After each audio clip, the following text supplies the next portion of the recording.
Hey, it's Spencer with Dustless Technologies. And we've had quite a few people call wondering how they can modify the pre-filter bags that exist at their local dealers' shops, or how they can modify some of these squares that we're already producing, because we sonic weld the edges to seam them up and to seal everything in. So I'm going to show you today how you can modify that in case you have a mask or anything else that you're trying to repurpose. So first off, what you want to do is take the bag or the square that you have in your possession. You're going to cut it down to whatever size you want it. So as you cut it, you'll notice that the end is you actually have 5 plies of material right here. So to seal this up, you're going to need wax paper, an iron, and an ironing board or a newspaper. So put your wax paper down on your newspaper.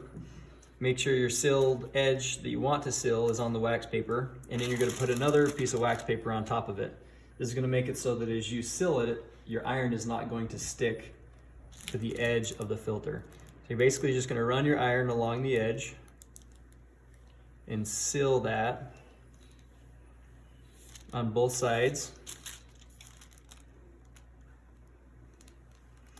And then if you need to, when you're done, if you didn't get a good enough seal, you can also flip it over and you can do the same process with the other side. That's going to come off, and you got a nice sealed seam.